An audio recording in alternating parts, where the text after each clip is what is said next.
Hey everyone, today we are solving one of the most important dynamic programming problems, house robber. And instead of jumping directly to code, we will understand it step by step, intuition and a small recursion tree. So here is the problem in simple word. We have houses in a line and each house has some money, but there is one rule. We cannot rob two adjacent houses. So let's understand what we can do. If we pick house 1, we cannot pick house 2. And if we pick house 2, then we cannot pick house 3 as these are adjacent houses. So we need to choose house such that no two are adjacent and total sum is maximum. So the best choice here is pick 1 and pick 3 and total will be 4.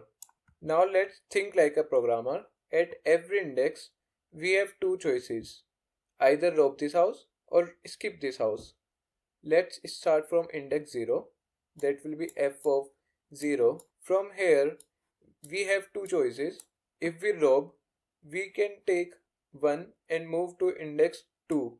And if we skip 1, then we move to index 1. So we can write f of 0 will be 1 plus f of 2 means we rob, and if we skip then that will be f of 1. Now let's expand. F1 has two choices, rob and skip. So if we rob then that will be 2 plus f of 3, and if we don't rob like we skip, so that will be f of 2. And for f of 2, if we rob that will be 3 plus f of 4, and if we skip that will be f of 3. Whenever index goes out of bound, we return 0. Now notice something important.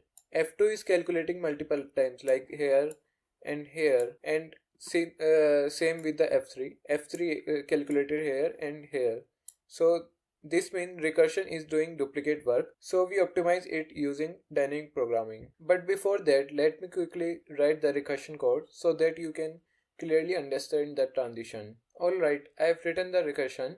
In this I have taken a helper function f in which I have passed I and vector of nums. F of I means maximum money starting from index 0 means I. If index goes out of bounds, we simply return 0. And we try both options, rob, pick current and move to I plus 2, and skip, move to I plus 1.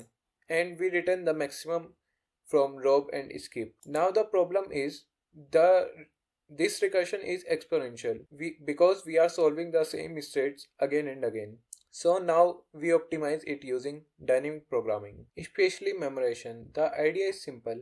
Whenever we compute a value, we store it so that we don't compute it again. Let's write the memorized version. Alright, I have written the memorized solution. Let me explain what changed. We added a DP array initialized with -1. This DP array stores the answer for each index.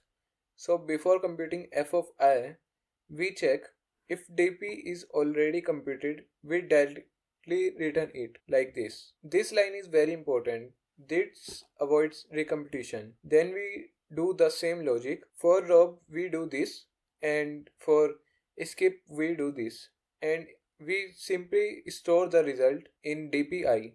So that will be maximum of rob and skip. So each state is computed only once. Let's run this code. As you can see, we have successfully compiled this program. The time complexity becomes big O of n. Space complexity is big O of n plus recursion stack. And that's how memoization optimizes recursion. Now we can further optimize this constant space, but this version is already enough for interviews. Full code is in their description. Like and subscribe for more DS content. Thanks for your patience.